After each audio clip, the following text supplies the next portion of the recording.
জোড়া ভূমিকম্পে ভেনেজুয়েলার ৫৮,০০০ ভবন গায়েব, ক্ষয়ক্ষতির ভয়াবহতা প্রকাশ পেয়েছে মহাকাশ থেকে নেওয়া ছবিতে। ১৫০ বছরের পুরনো ঐতিহ্যকে বদলে দিতে চেয়েছিলেন ট্রাম্প। অবশেষে আমেরিকার আদালতে ঐতিহাসিক রায়ে বড় ধাক্কা খেলেন মার্কিন প্রেসিডেন্ট। যুদ্ধের মাঝেই হরমুজ প্রণালী বন্ধের ঘোষণা ইরানের, এবার যুক্তরাষ্ট্রকে সরাসরি চ্যালেঞ্জ। ১-০ গোলে হারবে মেসির আর্জেন্টিনা, ২০২৬ বিশ্বকাপে আর্জেন্টিনার বিদায় নিয়ে কেপ ভার্দের ভবিষ্যৎবাণী। আসসালামু আলাইকুম, স্বাগত আজকের বিশ্বের আলোচিত শীর্ষ সংবাদ উইন্ডো ওয়ার্ল্ডে। সাথে আছি আমি বৈশাখী খান। এতক্ষণ শুনছিলেন সংবাদ শিরোনাম, এবারে জানাবো বিস্তারিত। গত এক শতাব্দীর মধ্যে সবচেয়ে ভয়াবহ ও প্রাণঘাতী প্রাকৃতিক দুর্যোগের মুখোমুখি দক্ষিণ আমেরিকার দেশ ভেনেজুয়েলা। ৭.২ এবং ৭.৫ মাত্রার দুটি বিধ্বংসী জোড়া ভূমিকম্প আঘাত হানে দেশটির ওপর। এই ভয়াবহ কম্পনে এখন পর্যন্ত সরকারিভাবে ১,৭০০ মানুষের মৃত্যুর খবর নিশ্চিত করা হয়েছে। তবে ক্ষয়ক্ষতির আসল ভয়াবহতা প্রকাশ পেয়েছে মহাকাশ থেকে নেওয়া ছবিতে। বিস্তারিত দেখুন জান্নাতুল রেনুর প্রতিবেদনে।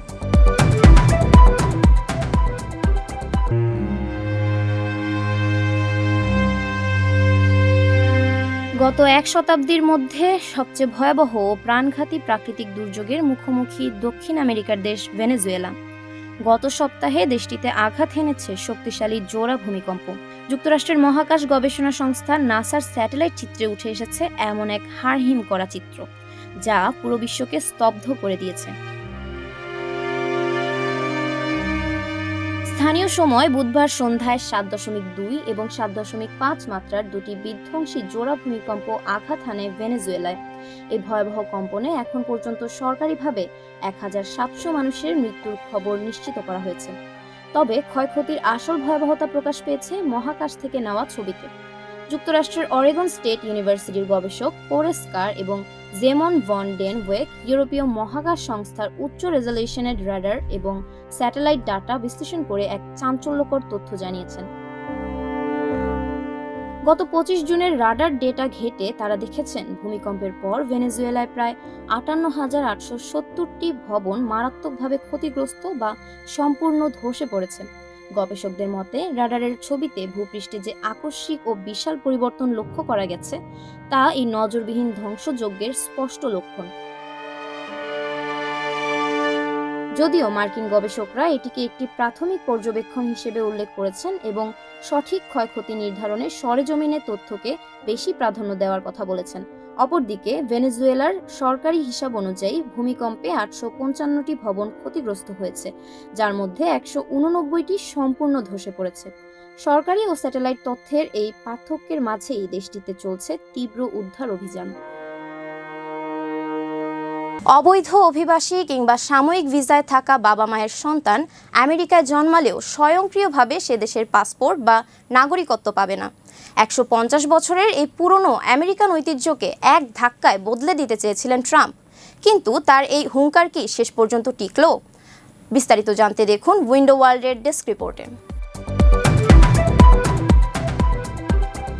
আমেরিকার মাটিতে জন্ম নিলেই কি আর মার্কিন নাগরিক হওয়া যাবে? দ্বিতীয় মেয়াদে হোয়াইট হাউসে ফিরেই ডোনাল্ড ট্রাম্প এমন এক মাস্টার প্ল্যান সাজিয়েছিলেন যা পুরো বিশ্বের অভিবাসীদের বুক কাঁপিয়ে দিয়েছিল। ট্রাম্পের সাফ কথা ছিল, অবৈধ অভিবাসী কিংবা সাময়িক ভিসায় থাকা বাবা মায়ের সন্তান আমেরিকায় জন্মালেও স্বয়ংক্রিয়ভাবে সে দেশের পাসপোর্ট বা নাগরিকত্ব পাবে না। এই লক্ষ্যে ক্ষমতা গ্রহণের প্রথম দিনই তিনি এক নির্বাহী আদেশে স্বাক্ষর করেন, যা ১৫০ বছরের পুরনো আমেরিকান ঐতিহ্যকে এক ধাক্কায় বদলে দিতে চেয়েছিলেন। কিন্তু ট্রাম্পের এই হুঙ্কার কি শেষ পর্যন্ত টিকল? এখানেই নাটকের আসল মোড়। ট্রাম্পের এই ঐতিহাসিক আদেশের বিরুদ্ধে আইনি লড়াই চলে দেশের সর্বোচ্চ আদালত পর্যন্ত। অবশেষে মার্কিন সুপ্রিম কোর্ট ৬-৩ ভোটের ব্যবধানে ট্রাম্পের এই বহুল আলোচিত নির্বাহী আদেশটিকে পুরোপুরি অবৈধ ও অসাংবিধানিক বলে খারিজ করে দিয়েছে। আদালতের এই ঐতিহাসিক রায়ের ফলে ট্রাম্পের অভিবাসন বিরোধী কঠোর নীতি বড় ধরনের ধাক্কা খেল। প্রধান বিচারপতি জন রবার্টস রায়ের পর্যবেক্ষণে স্পষ্ট করে বলেন, নাগরিকত্ব হলো এমন এক অধিকার যা কেড়ে নেওয়া যায় না। আমেরিকার সংবিধানের ১৪তম সংশোধনী অনুযায়ী দেশের মাটিতে জন্ম নেওয়া প্রতিটি শিশুই জন্মসূত্রে মার্কিন নাগরিক, তা তাদের বাবা মায়ের আইনি অবস্থান যাই হোক না কেন। আমেরিকার সংবিধানে সুরক্ষিত এই মৌলিক অধিকার কেবল প্রেসিডেন্টের একটা নির্বাহী আদেশে বদলে ফেলা সম্ভব নয়। বিচারপতির ফেডারেল আইন লঙ্ঘনের মতামতের ভিত্তিতে ট্রাম্পের এই চেষ্টা ভেস্তে যায়। সুপ্রিম কোর্টের এই রায়ের পর স্বাভাবিকভাবেই খেপেছেন ডোনাল্ড ট্রাম্প। তিনি নিজের সামাজিক যোগাযোগ মাধ্যম ট্রুথ সোশ্যালে এ ক্ষোভ উগরে দিয়ে বর্তমান আদালত ব্যবস্থাকে কারচুপিপূর্ণ বলে আখ্যা দিয়েছেন। তবে আইন বিশেষজ্ঞরা বলছেন, জন্মসূত্রে নাগরিকত্বের নিয়ম পুরোপুরি বাতিল করতে হলে এখন মার্কিন সংবিধান সংশোধন করতে হবে, যা ট্রাম্পের জন্য এক প্রকার অসম্ভব। ফলে বহু প্রবাসী ও অভিবাসী পরিবার আপাতত স্বস্তির নিঃশ্বাস ফেলছে, কারণ মার্কিন মাটির অধিকার এখনো অক্ষুণ্ণ রইল। গ্লোবাল এনার্জি সাপ্লাইয়ের সবচেয়ে বড় লাইফলাইন হরমুজ প্রণালী নিয়ে আবার তীব্র সতর্কতা জারি করেছেন ইরান। ওমান আর আন্তর্জাতিক সামুদ্রিক সংস্থা মিলে একটি বিকল্প সেফ রুট তৈরির ঘোষণা দিল। ঠিক তখনই তেহরান স্পষ্ট জানিয়ে দিল, তাদের অনুমতি ছাড়া এই রুটে কোনো বাণিজ্যিক জাহাজ চলতে পারবে না। পুরো খবর জান্নাতুল রেনুর প্রতিবেদনে।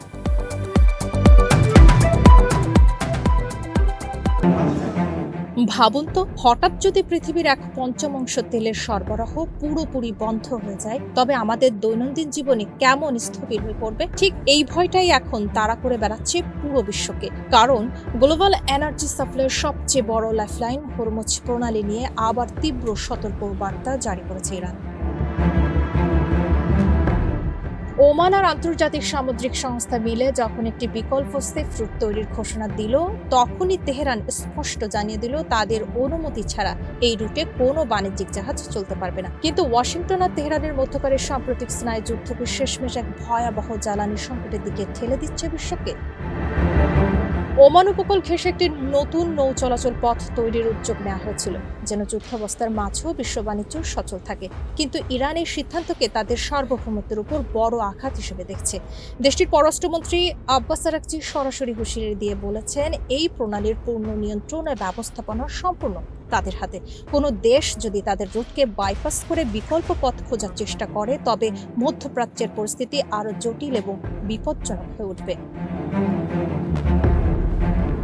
এদিকে ঘটনা শুধু কথার লড়াইয়ে সীমাবদ্ধ নেই, মাঠের পরিস্থিতিও বেশ উত্তপ্ত। মার্কিন প্রশাসন যখন দাবি করছে জাহাজগুলোকে ফ্রিলি মুভ করতে দেওয়া উচিত, ঠিক তখনই ইরানের বিপ্লবী গার্ড বাহিনী স্পষ্ট বার্তা দিয়েছে, শর্ত অমান্য করলে আগের চেয়েও কঠোর ব্যবস্থা নেওয়া হবে। দুই দেশের এই অনড় অবস্থানের কারণে আন্তর্জাতিক বাজারে তেলের দাম যেকোনো মুহূর্তে রকেট গতিতে বাড়ার আশঙ্কা তৈরি হচ্ছে। মূলত বিশ্বকে নিজেদের অর্থনৈতিক ও রাজনৈতিক শক্তি জানান দিতে ইরান এখন হরমুজ প্রণালীকে সবচেয়ে বড় ট্রাম্প কার্ড হিসেবে ব্যবহার করছে। 2026 বিশ্বকাপের সুপার 32 মহারণে নামার আগেই বর্তমান বিশ্ব চ্যাম্পিয়নদের 1-0 গোলে হারিয়ে দেওয়ার এক দুঃসাহসিক ভবিষ্যৎবাণী করে বসেছেন আফ্রিকার দ্বীপরাষ্ট্র কেপ ভার্দের স্বয়ং প্রেসিডেন্ট হোসে মারিয়া নেভেস। কিন্তু ফিফা র্যাঙ্কিংয়ে আকাশ পাতাল ব্যবধান থাকা সত্ত্বেও কোন সাহসে বিশ্বসেরা মেসিদের উড়িয়ে দেওয়ার এমন অকল্পনীয় বাজি ধরলেন তিনি? বিস্তারিত থাকছে জান্নাতুল রেনুর ডেস্ক রিপোর্টে। লিওনেল মেসির আর্জেন্টিনাকে বিশ্বকাপ থেকে বিদায় করে দেবে মাত্র 5.5 লাখ জনসংখ্যার এক পুঁচকে দেশ। হ্যাঁ, অবিশ্বাস্য মনে হলেও ফুটবল বিশ্বকে স্তব্ধ করে দেওয়ার মতো এমনই এক হুঙ্কার এখন কাঁপিয়ে দিচ্ছে সোশ্যাল মিডিয়া। 2026 বিশ্বকাপের শেষ 32-এর মহারণে মাঠে নামার আগেই বর্তমান বিশ্ব চ্যাম্পিয়নদের 1-0 গোলে হারিয়ে দেওয়ার এক দুঃসাহসিক ভবিষ্যৎবাণী করে বসেছেন আফ্রিকার দ্বীপরাষ্ট্র কেপ ভার্দের স্বয়ং প্রেসিডেন্ট হোসে মারিয়া নেভেস। কিন্তু ফিফা র্যাঙ্কিংয়ে আকাশ পাতাল ব্যবধান থাকা সত্ত্বেও কোন সাহসে বিশ্বসেরা মেসিদের উড়িয়ে দেওয়ার এমন এক অকল্পনীয় বাজি ধরলেন তিনি? গল্পটা আসলে এক রূপকথার, যা এই বিশ্বকাপে নিজেদের ভাগ্য নিজেরা লেখার জেদ নিয়ে শুরু করেছে কেপ ভার্দে। আটলান্টিক মহাসাগরের বুকে জেগে থাকা 10টি ছোট দ্বীপের এই দেশটি এবারই প্রথম ফুটবল বিশ্বকাপে খেলার টিকিট পেয়েছে। আর নিজেদের প্রথম সুযোগেই স্পেন, উরুগুয়ে এবং সৌদি আরবের মতো শক্তিশালী দলগুলোকে রুখে দিয়ে নকআউট পর্বে জায়গা করে নিয়ে ইতিমধ্যেই ইতিহাস গড়ে ফেলেছে তারা। গ্রুপ পর্বে স্পেনের বিশ্বখ্যাত আক্রমণ ভাগকেও গোল শূন্য আটকে রেখেছিল 40 বছর বয়সী গোলরক্ষক ভজিনিয়ার অপরাজেয় দেয়াল। বিবিসিকে দেওয়া এক একান্ত সাক্ষাৎকারে প্রেসিডেন্ট নেভেস বুক ভরা আত্মবিশ্বাস নিয়ে বলেন, যখন কোনো দলের কাছে মানুষের প্রত্যাশা শূন্য থাকে অথচ সেই দলের মনে থাকে জয়ের তীব্র ক্ষুধা, তখন মাঠে যে কোনো অলৌকিক কাণ্ড ঘটে যাওয়া সম্ভব। র্যাঙ্কিংয়ে আর্জেন্টিনার চেয়ে 63 ধাপ পিছিয়ে থাকলেও কেপ ভার্দের কোচ বুবিস্তার রণপরিকল্পনা এখন বেশ স্পষ্ট। ডিফেন্সের দুর্ভেদ্য প্রাচীর তুলে কাউন্টার অ্যাটাকে আলবিসেলেস্তাদের পথ করা। তবে মাঠের বাইরে শত্রুতা থাকলেও মেসির প্রতি শ্রদ্ধায় কোনো কমতি রাখেনি তারা। ম্যাচের আগে ফুটবল জাদুকরের জন্য একটি বিশেষ 10 নম্বর জার্সি উপহার হিসেবে তৈরি করে রেখেছে এই পুঁচকে দলটি। আগামী 4 জুলাই মায়ামির রক গার্ডেন স্টেডিয়ামে যখন দুই দল মুখোমুখি হবে, তখন একদিকে থাকবে মেসি লাউতারোদের রাজকীয় ছন্দ আর অন্যদিকে কেপ ভার্দের হারানোর কিছু না থাকার অদম্য সাহস। ফুটবল ইতিহাসে ডেভিড বনাম গলিয়াথের এই রক্ত গরম করা অসম লড়াইয়ে সত্যি কি কোনো নতুন রূপকথা তৈরি হবে, নাকি মাঠের সবুজ ঘাসে লিওনেল মেসির পায়ের জাদুতেই চুরমার হয়ে যাবে কেপ ভার্দের এই রঙিন স্বপ্ন?